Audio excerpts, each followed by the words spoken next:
지난주에 저희는 그 민수기 9장하고 10장을 대하설교로 말씀을 같이 나눴습니다. 민수기 1장부터 그 10장까지 이어져 내려온 영적인 분위기는 어땠어요? 매우 긍정적이었어요? 부정적이었어요? 긍정적이었죠. 하나님께 헌물을 드리는 것이라든지 성결함을 갖추는 태도, 이 모든 것이 하나님의 말씀대로 이렇게 착착착착 진행되었습니다. 그리고 유월절을 지킨 백성들이 이제 시내산에서 출발을 했습니다. 나팔을 은나팔을 빠바팡 불면서 출발이 되었죠. 그동안 시내산에서 잘 정비되고 준비됐기 때문에 당장이라도 가나안 땅에 탁 진격을 해서 이제 그 땅을 딱 차지할 수 있는 그런 모습처럼 보여졌습니다. 근데 아쉽게도 민수기 11장부터 분위기가 완전히 반전이 됩니다. 순조롭고 긍정적으로 진행되었던 그 흐름이 순식간에 부정적으로 바뀌어버립니다. 마치 찬물을 끼얹듯이 이스라엘 백성들은 틈만 있으면 그 반역을 반복하게 됩니다. 이들이 지금 어디쯤 왔을까요? 민수기 10장 12절을 한번 보시면 지금 10장 12절 바란 광야에 와 있습니다. 그죠? 이스라엘 자손이 시내 광야에서 출발하여 자기 길을 가더니 바란 광야에 구름이 머무니라. 또 33절을 보시면 며칠을 갔다고 합니까?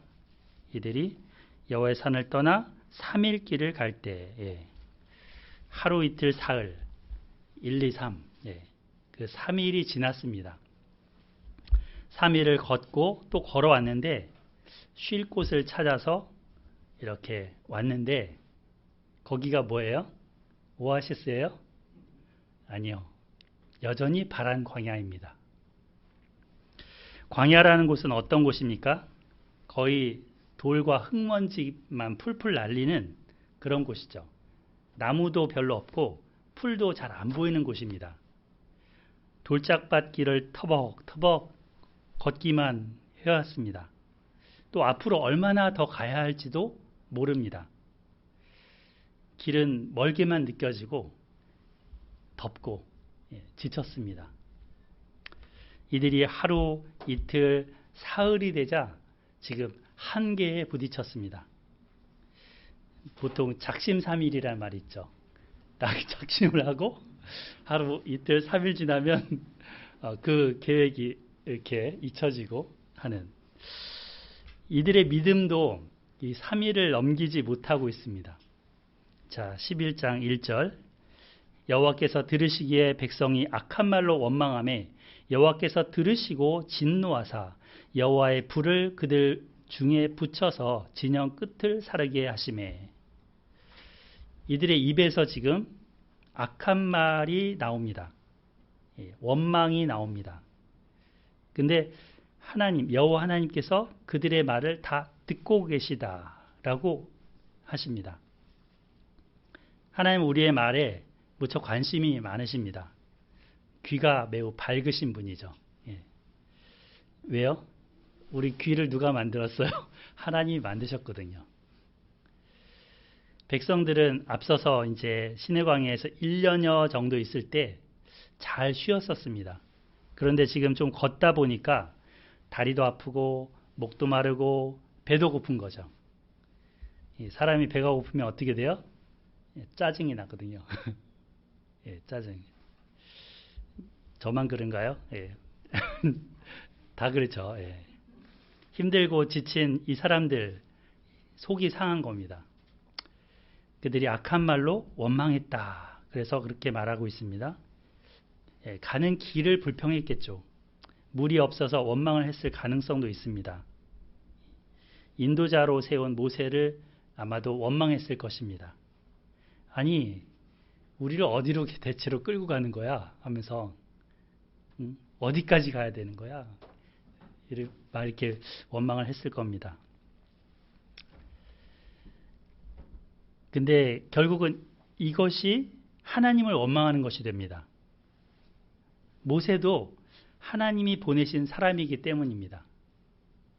하나님은 우리가 하는 그런 선한 말이나 선한 기도, 우리 수연형제님의 그런 기도, 그런 기도를 다 듣고 보십니다.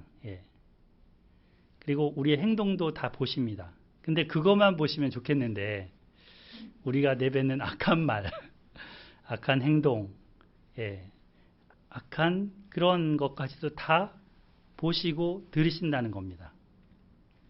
이 하나님을 날마다 순간마다 우리가 잘 기억하고 의식하면서 조심스럽게 살아간다면 신앙생활을 성공하는 거겠죠.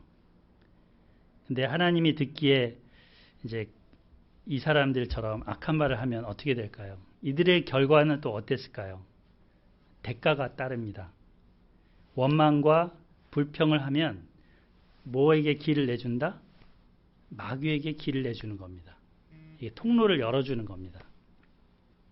하나님의 진노를 불러일으키게 하는 것입니다. 우리도 가끔씩 원망하는 말을 무분별하게 할 때가 있습니다. 대체로 하나님께 막 손을 막 치대면서 이렇게 하지는 않습니다. 그죠? 우리와 가까이 있는 사람한테 원망의 말을 쏟아붓는 경우들이 있습니다. 자녀들은 부모님한테, 또 남편은 아내에게, 또 아내는 남편에게 이렇게 원망을 쏟아내는 경우들이 있습니다. 이 교회에서 또는 회사에서 원망을 서로 하기도 합니다. 아내가 남편에게 말할 때 이제 다른 집 남편은 말이야 이런데 하면서 비교해서 이렇게 원망하는 경우도 있습니다. 되게 자존심이 이럴 때는 구겨지죠. 근데 이런 것들이 하나님 보고 한 것이 아니다라고 할 수 있습니다. 하지만 가만히 따지고 보면 하나님 보고 한 겁니다. 왜냐하면 이런 환경을 허락하신 분도 하나님이기 때문입니다. 또 그 남편이나 아내나 직장 동료나 부모님을 보내주신 분도 하나님이기 때문입니다. 그래서 지혜로운 사람은 어떤 사람이냐? 주님께서 나에게 보내준 그 사람을 감사하는 사람입니다. 지금 이스라엘 백성이 원망을 하는데 환경 때문에 원망하잖아요. 불평하잖아요. 이런 대로 모세가 끌고 싶어서 이렇게 인도하고 싶어서 데려왔을까요? 아니죠. 우리 10장에서 뭐가 인도한다 그랬어요? 구름이 인도한다 그랬잖아요. 구름이 가는 곳에 가고 구름이 멈춰서는 곳에 멈추는 겁니다. 모세가 지금 이리로 가요 이렇게 해서 온 게 아닙니다. 하나님께서 선한 의도가 있으신 겁니다. 여기 이렇게 데리고 오는 거는 모세는 그냥 따랐던 거죠. 하나님이 인도한 거고 인도자 모세는 이렇게 따라왔는데 그 모세한테 원망을 쏟아내면 이게 뭐라고요? 하나님을 원망하는 것이 됐다는 겁니다. 오늘이 무슨 주일이라고요? 어버이 주일입니다. 지난주는 어린이 주일, 오늘은 어버이 주일. 혹시라도 자녀된 우리 여러분, 다 부모님이 계시니까 자녀죠. 네. 여러분, 부모님께 이런 원망하는 마음에 대한 것이 있었더라면 회개하셨으면 합니다. 10계명의 5번째 계명이 무엇입니까? 출애굽기 20장 12절에 보면 내 부모를 공경하라. 그리하면 내 하나님 여호와가 네게 준 땅에서 내 생명이 길리라 하셨습니다. 하나님께서는 우리에게 부모님을 공경하라 하셨습니다. 그래서 이 원망하지 말라 하신 거죠. 원망하라고 한 게 아니라 공경하라. 근데 원망은 쉽죠. 공경은 어렵습니다. 원망은 쉬운데 공경은 어렵습니다. 그래서 10계명에 이렇게 넣어주셨나 봅니다. 잘 지키면 넣을 필요가 없죠. 잘 못하니까. 그것이 이 땅을 살아가는 동안 내 생명이 길리라. 생명을 누리는 조건이라는 것입니다. 상급이 따른다고 하십니다. 부모님에 대해서 생각해 보면 사실 나의 기대 수준이 있을 거고 그런 기대 수준에 미치지 못해서 실망스러운 부분도 분명히 있을 겁니다. 또 이해가 되지 않는 행동이나 비인격적인 말을 들으면서 괴롭고 힘든 때도 있었을 수 있습니다. 내가 이런 부모님을 만나서 내 상처가 생겼고 이렇게 되었다 하는 것은 뭐라고요?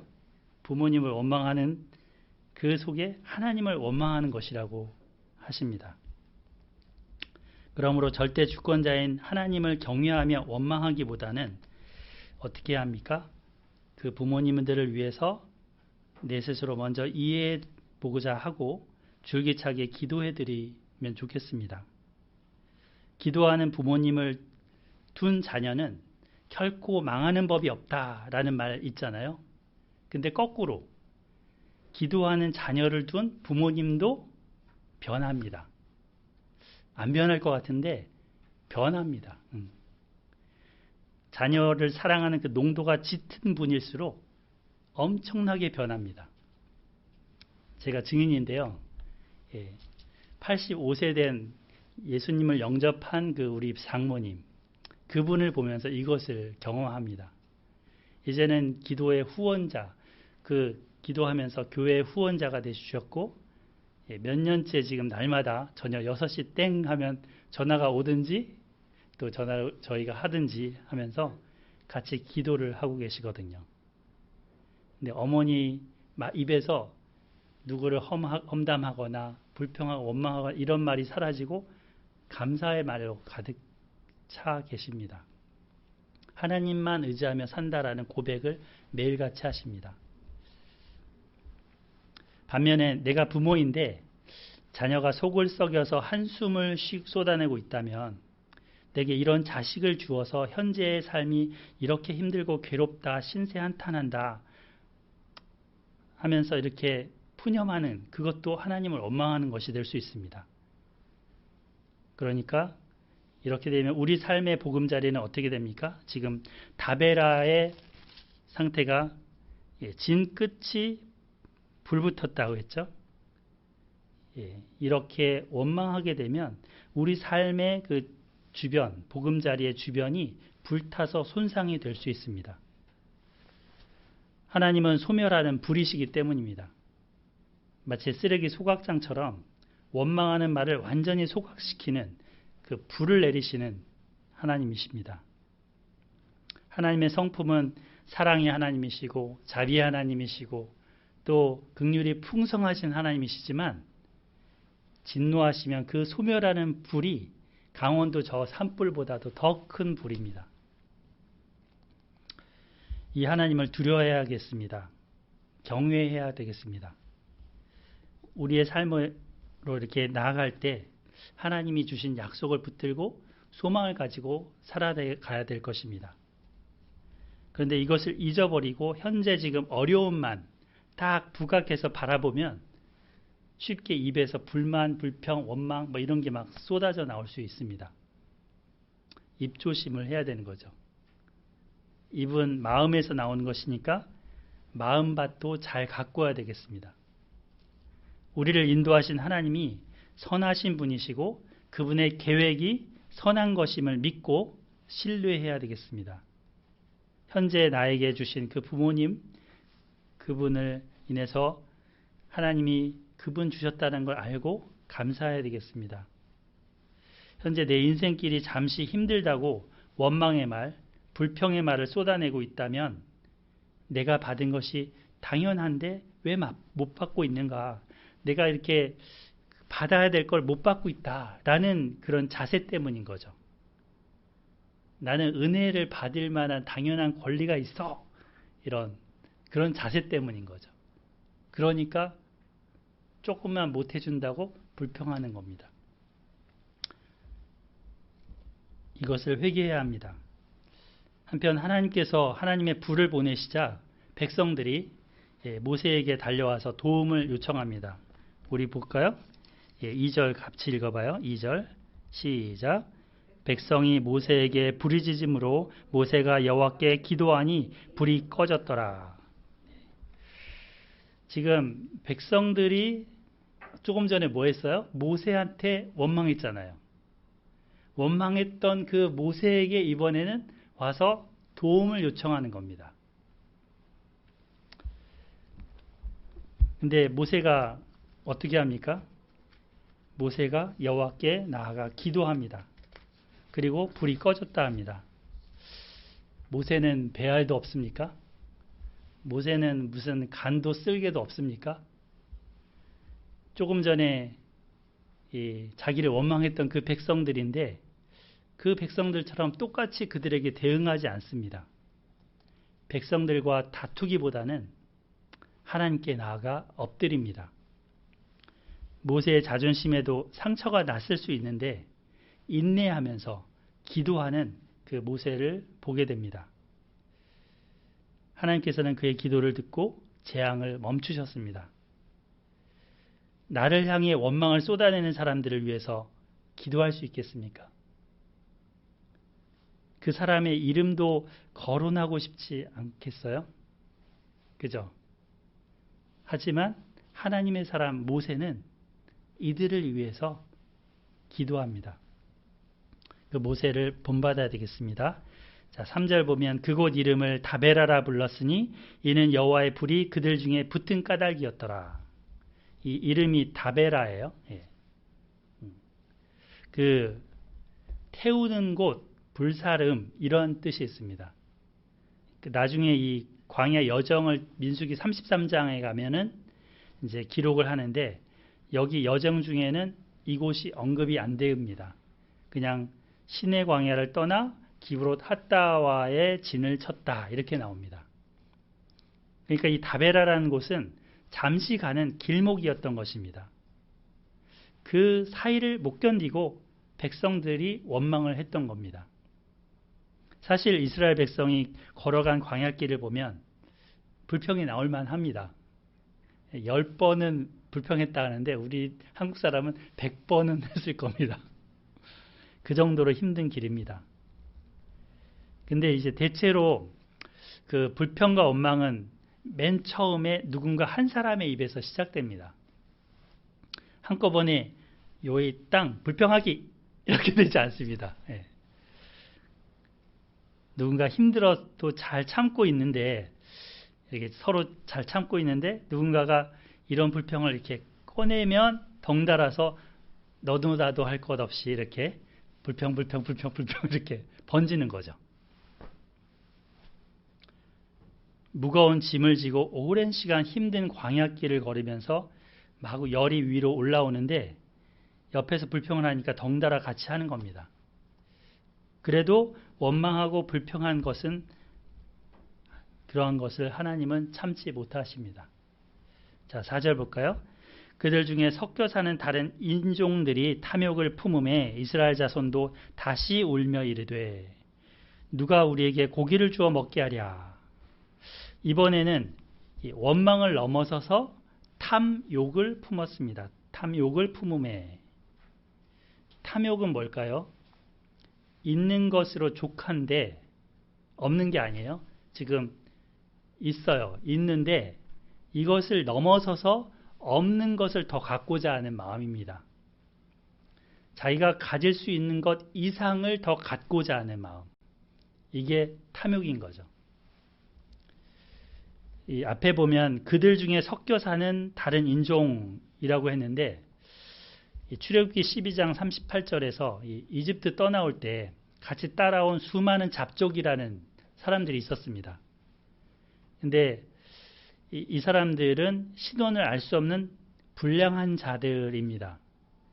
여기 그 섞여 사는 다른 인종들 했는데 이 단어가 불량한 자들이라고 번역할 수 있는 단어입니다. 이들이 탐욕의 그 여론을 만들었습니다. 이들이 이집트에서 살다가 10가지 재앙을 딱 자기들도 딱 봤을 거 아니에요? 이집트에 있을 때. 그러니까 이집트가 지금 완전히 나라가 망하게 됐죠. 거덜나게 됐죠. 10가지 재앙으로. 계속 거기 머물다가는 아예 같이 쫄딱 망할 것으로 여기게 돼서 이스라엘 백성들이 나올 때 같이 따라 나온 겁니다. 이들은 여호와 하나님에 대한 인격적인 신앙이 있어서 나온 게 아닙니다. 이스라엘 곁에 붙어서 편안함을 추구하고자 나온 사람들입니다. 그런데 이들이 탐욕을 품자 이스라엘 자손도 그 영향을 지금 받습니다. 이 탐욕은 음식에 대한 탐욕, 곧 식탐입니다. 그들이 어떻게 했다고요? 다시 울며, 어른들이 엉엉 우는 것만큼 꼴불견이 없습니다. 네, 지금 엉엉 운다고 했습니다. 마치 철없는 어린아이가 장난감 안 사준다고 바닥에 철썩 주저앉아서 두 발을 막 휘저으면서 막 울면서 떼쓰는 그런 것처럼 행동을 하고 있습니다. 이들에게 먹을 것이 없는 게 아닙니다. 출애굽 이후로부터 하나님은 만나라는 것을 매일매일 하늘에서 내려주셨습니다. 그런데 지금 뭘 찾는 거예요? 고기를 찾는 거죠. 고기가 먹고 싶다는 겁니다. 양과 소와 염소 같은 게 같이 있지 않을까요? 짐승 제사 드릴 때 이거를 하잖아요. 근데 아마도 1년이 지나면서 광야에 풀이 없잖아요. 그러니까 이제 그동안 또 음식도 필요하니까 다 잡아먹었나 봅니다. 고기가 없는 거예요. 고기 생각이 굴뚝 같다는 거죠. 그리고 이집트에 대한 향수를 들추어내고 있습니다. 거기서는 뭘 먹었다고 합니까? 이들이 먹었던 음식을 한번 보면 11장 5절 우리가 애굽에 있을 때에는 값없이 생선과 오이와 참외와 부추와 파와 마늘들을 먹은 것이 생각나거늘 이라고 합니다. 아니 광야에서 생선을 찾으면 어쩌라고요. 강원도 강릉을 가야 생선을 찾죠. 네, 오이, 참외, 부추, 파, 마늘 이것도 농사를 지어야 먹을 수 있는 것들입니다. 그런데 이거를 우리가 값없이 아무 대가 없이 받아먹었다 라고 합니다. 그런가요? 아니죠. 이들은 그 이집트에서 노예였습니다. 학대를 당하면서 고통을 겪었고 하나님께 도움을 구하던 처지였습니다. 이거는 간간히 아마 이렇게 나왔던 음식일 겁니다. 근데 물에 빠진 사람 건져주니까 뭐라고요? 보따리 내놓으라는 격인 거죠. 지금 만나에 대해서도 불평을 해댑니다. 11장 6절 이제는 우리의 기력이 다하여 기력이 없다 기력이 없어. 이 만나 외에는 보이는 것이 아무것도 없도다. 만나 말고는 다른 음식 정말 먹어보고 싶다. 그 본지가 언제냐 이러면서 얘기합니다. 처음 하나님이 만나를 주실 때는 이들의 자세가 이러지 않았습니다. 만나라는 이름이 뜻이 뭐라고요? 만나? 이게 뭐야? 만나? 예, 보통 히브리 말로 마가 붙으면 무엇이란 뜻이거든요. 나는 그냥 감탄사예요. 만나 그러면 뭐야? 이거 그죠? 예. 그런 경이로움과 감탄과 감사가 가득 담긴 이름이 만나예요. 먹을 것이 없는 광야에서 하나님이 내려주신 하늘 양식을 보고 뭐라고 했느냐? 맛이 꿀 섞은 과자 같다고 했습니다. 여기 보면 출애굽기 16장 31절 이스라엘 족속이 그 이름을 만나라 하였으며 가시같이 희고 맛은 꿀 섞은 과자 같았더라. 처음에 그걸 먹을 때는 우와 맛있다. 한번 먹어봐. 얼마나 단지 먹어봐. 그래서 달다. 정말 고소하다. 꿀 섞은 과자 같다. 그냥 과자도 맛있는데 거기다 꿀까지 이렇게 발랐으니까 얼마나 맛있겠어요? 그리고 이 만나는 하늘에서 내려서 완전 영양식이었을 것입니다. 완전 영양식. 이거를 계속 먹었다면 암에 걸릴 염려도 없는 거예요. 하나님이 주신 거에는 잘못된 조미료 첨가물이 없습니다. 식품 첨가물이. 그런데 약 1년쯤 먹으니까 이걸 뭐라고 합니까? 8절에 보면 백성들이 두루 다니며 그것을 거두어 맷돌에 갈기도 하며 절구에 찢기도 하며 가마에 삶기도 하며 과자를 만들었으니 그 맛이 기름 섞은 과자 맛 같았더라. 그랬죠? 만나가 좀 약간 딱딱한 그런 음식이었나 봅니다. 그러니까 맷돌로 갈고 절구로 찢고 가루를 내는 거죠. 먹기 좋게. 그걸 반죽해서 먹었을 거고 가마에 삶아서 푹 익혀서 그거를 과자로 만들어서 먹었던 것 같습니다. 그런데 그 맛이 이제 꿀맛이 아니라 뭐라고요? 그 맛이 기름 섞은 과자 맛 같았더라. 기름 섞은 거를 자꾸 먹으면 어때요? 느끼하죠. 느끼하죠. 질리는 겁니다. 나중에 민수기 21장 5절에는 이렇게 말합니다. 백성이 하나님과 모세를 향하여 원망하되 우리 마음이 이 하찮은 음식을 싫어하노라. 지금 만나에 대한 매기는 게 가치가 강등이 되고 있어요. 점차. 똑같은 음식을 계속 먹어볼래요? 정말 물리죠. 질리죠. 짜증나죠.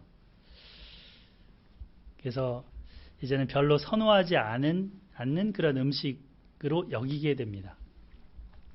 만나를 하찮은 음식이라고 하면서 싫다고 하는 거죠. 하나님께서는 이 백성을 사랑해서 굶기지 않으려고 먹여주셨는데 탐욕으로 원망과 불평을 지금 쏟아내고 있습니다. 아니, 이들이 농사지어서 구한 만나예요? 이들이 막 밭 갈아서 땀 흘리면서 했던 만나냐고요? 아니죠. 그냥 가서 죽기만 하면 되는 거였습니다. 정말 편하게 먹는 것 걱정 없이 1년을 잘 보내왔습니다. 그것만 해도 감사로 올려드려야 되는 게 맞지 않습니까? 사실 근데 우리도 처음 예수님 믿을 때 예수님과의 그 첫사랑이 있습니다. 첫사랑에 빠져서 사는 기간이 있습니다. 우리 예진자매님이 이제 첫사랑의 단계에 들어가나 본데 이 하나님 믿는 삶이 참 신기하고 놀랍고 감사한 거죠. 그런데 연륜이 되면서 습관적인 신앙생활을 하게 될 때 기쁨을 잃고 그 신앙의 감격을 잃어갑니다. 슬금슬금 하나님이 주시는 것에 감사와 감격보다는 예수님 믿기 전에 누렸던 그 향수를 가집니다. 그때 허무함이나 그때 괴로움이나 아무 소망이 없던 그런 것은 다 잊어버리고 재밌었어 그때. 즐거웠었어. 정말 흥겨웠어. 막 이러면서 그때 추억을 되새기면서 그때로 돌아가면 어떨까? 이런 마음을 가져보기도 하는 거죠. 예수님 믿어서 내가 이렇게 재미없는 삶을 사는 거 아닌가 하는 마음을 갖고 다시금 그런 생활을 되찾아가려고 다면 이런 이스라엘 백성들과 같은 모습인 것입니다. 이것이 탐욕입니다. 탐욕은 우리의 영혼을 갉아먹는 좀벌레와 같습니다. 10계명에서 10번째 계명이 뭐였습니까? 10계명. 우리 서인자매님 10번째 계명이 뭐예요? 탐내지 말라. 그죠? 네. 내 이웃의 집을 탐내지 말라.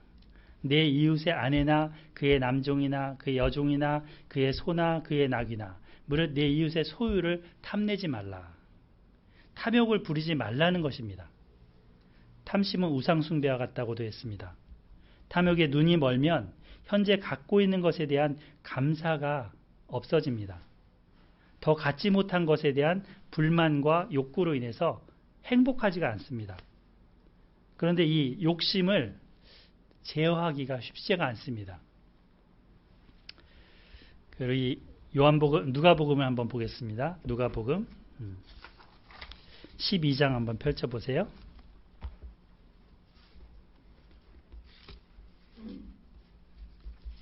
누가복음 12장.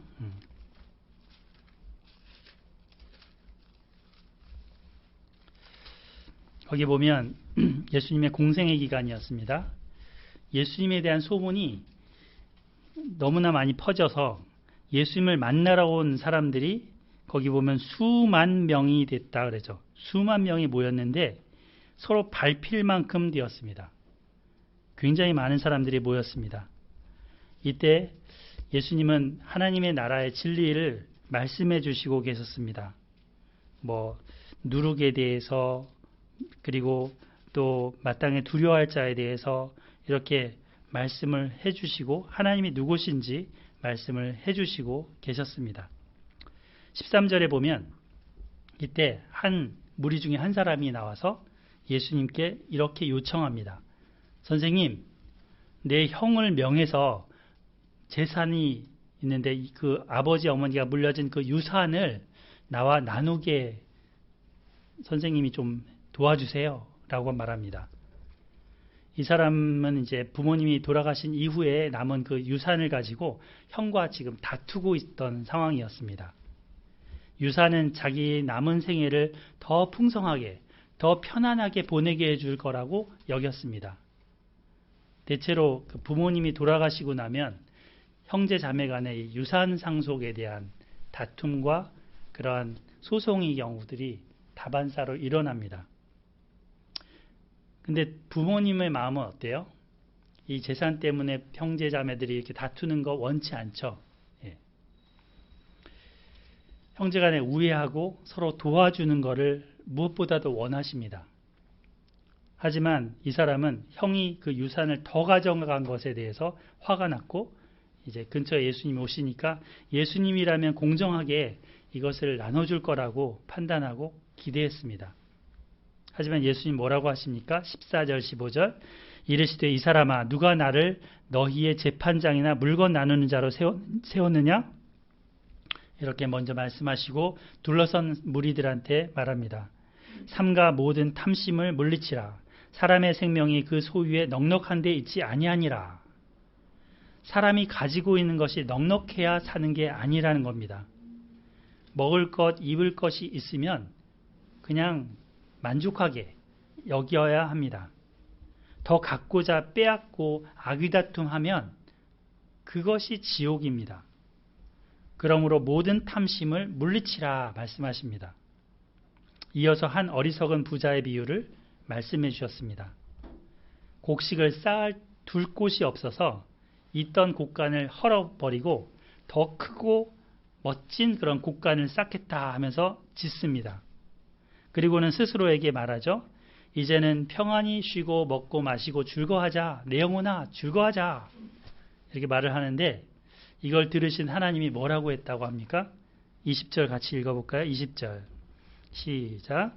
하나님이 이르시되 어리석은 자여 오늘 밤에 네 영혼을 도로 찾으리니 그러면 네 준비한 것이 누구의 것이 되겠느냐 하셨으니. 어리석은 자여라고 하십니다. 탐심으로 그 소유의 넉넉한 것을 채우고자 하는 것에 행복이 있지 않다 하시는 거죠. 우리의 생은 이 땅에서 잠깐뿐이라는 것입니다. 그 다베라를 잠깐 지나갔던 것처럼 우리의 생애도 잠깐 지나갑니다. 우리 당대 명망과 명성이 있던 한 여배우가 오늘 갑자기 저 세상으로 갔습니다. 저희랑 같은 동갑이더라고요. 예. 하나님이 부르시면 우리도 모두 손에 쥐고 있는 것 놓고 가야 합니다. 탐욕으로 가득 쌓았던 그 산더미가 같은 창고 채워 놓아도 하나님이 허락하지 않으시면 놓고 두고 가야 합니다. 이스라엘 백성들은 광야에서 하나님이 주신 그 만나, 그것의 감사가 사라졌습니다. 이집트에 고단했던 고통의 시절 속에서 먹었던 음식만을 그리워하면서 지금 생떼를 쓰고 있습니다. 고생했던 것들은 전혀 떠올리지 않습니다. 오직 맛있는 거, 내 입에 만족하는 거, 그것만을 추억합니다. 이거를 뭐라 그래요? 망상이라고 합니다. 망상. 정치인들이 민생을 해결해 주겠다는 공약과 함께 처음에 시작을 하죠. 근데 그 정치를 하다가 이것저것에 연루돼서 나락으로 가는 그런 경우들을 우리는 많이 보게 됩니다. 이것도 무엇 때문입니까? 탐욕 때문입니다. 권력을 쥐었을 때 가지는 그 권한을 바로 사용하지 않기 때문입니다. 그래서 10계명 중 가장 어려운 계명이 이 10번째 계명이지 않을까. 탐내지 말라. 그런 계명입니다. 바울 사도도 로마서 7장에서 육신 속에 있는 이 탐심에 대해서 말을 합니다. 죄가 기회를 타서 계명으로 말미암아 내 속에서 온갖 탐심을 이루었나니 이는 율법이 없으면 죄가 죽은 것임이니라. 로마서 7장 24절 오호라 나는 곤고한 사람이로다. 이 사망의 몸에서 누가 나를 건져내랴. 탄식합니다.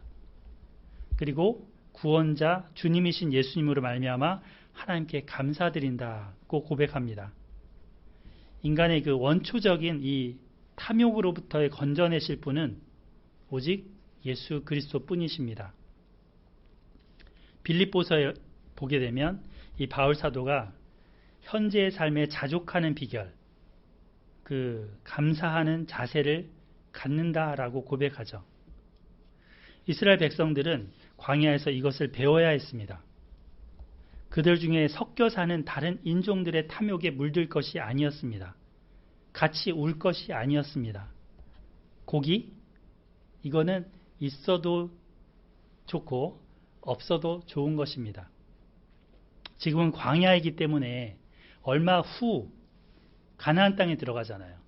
가나안 땅에 들어가면 실컷 먹을 수 있는 겁니다. 그래서 지금은 만나로 자족할 수 있어야 했습니다. 사실 우리도 맨날 먹는 밥이나 채식 말고 한 번은 특식이나 외식 같은 게 고플 때가 있지 않습니까? 예. 요즘 저희는 소처럼 풀을 먹자고 온통 풀은 초장 밥상을 먹고 있습니다. 초장을 싸서 그렇다고 원망하고 반찬 투정하면 안 될 것입니다. 안 먹어요 이런다든지 내 몸의 양약들이죠. 또 이 성경책, 이 생명의 말씀은 우리에게 만나와 같은 것입니다. 이 말씀을 통해 만나는 똑같네요. 이 말씀을 통해 만나는 그 예수 그리스도가 참 양식이고 만나입니다. 그런데 이것을 거부하면 결국 사망의 길을 가게 됩니다. 자, 이스라엘 백성들 온 종족이 각기 장막 문에서 울었습니다. 모세는 이걸 들었습니다. 하나님도 들으셨습니다. 그리고 하나님의 진노가 심히 컸습니다. 모세도 그들의 상태가 결코 기쁘지 않았습니다. 분위기가 지금 완전 엉망이 됐습니다. 결혼한 우리 성도 여러분, 우리 집사님들 잘 들으세요. 내가 이런 집구석에 시집와서 이 개고생을 한다. 이런 말을 하는 분들이 있을 수 있습니다. 제가 자라면서 저희 어머니가 그런 얘기를 많이 하셨거든요. 이런 말을 듣는 그 아버지, 저희 그 어머니 남편, 굉장히 자존심이 상하셨겠죠. 우리의 실제 사는 삶이라는 게 사실 꽃길만 있고 신혼시절 같지는 않습니다. 고생과 희생이 많이 요구되는 삶이기 때문입니다. 그렇다고 이런 소리를 함부로 해대면 안 되는 것입니다. 고생은 고생대로 하면서 섬기는 일은 다 하면서 이런 악한 말로 공을 다 깎아먹는 겁니다. 그러니까 노력은 노력대로 했는데 자기가 한 말로 그걸 다 없애버리는 거죠. 이스라엘 백성도 똑같습니다. 그죠? 그 소망교회 곽선희 목사님이라고 있죠. 은퇴하신 목사님인데 그분이 그 사모 세미나라는 거를 개최해서 사모님들을 다 모시고 이렇게 강의를 한 적이 있다고 합니다. 그런데 그분이 뭐라고 했냐면 내 일생의 최대 행복은 당신을 만난 것입니다. 이렇게 해보라고 했답니다. 남편한테, 목사님한테. 우리 옆에 계신 분한테 한번 얘기해 볼까요? 내 인생의 최대 행복은 당신을 만난 겁니다. 한번 얘기해 보세요. 네, 낯간지럽나요? 근데 사모님들이 뭐라고 대꾸하냐면 그 좋아하는 꼬라지를 어떻게 보려고 했다는 겁니다. 이 얘기를 들은 그 목사님이, 그 곽선희 목사님이 그러면 당신은 사랑받기 틀렸어. 남편 기뻐하는 꼴을 못 보는 사모가 무슨 행복할 권리가 있겠느냐라고 했다는 것입니다. 우리가 다른 사람이 기뻐해 주면서 그가 기뻐하는 것을 봄으로 인해서 내가 기쁨을 얻어야 하는 것입니다. 남편이 행복하면 부인도 행복하게 되는 거고, 아내가 행복하면 남편도 행복하게 되는 것입니다. 지금 언약식을 한 지가 얼마 됐다고 결혼 생활 힘들다고 하면서 신부 같은 이스라엘이 엉엉 우니까 하나님도 마음이 너무 안 좋고 모세도 지금 힘겹습니다.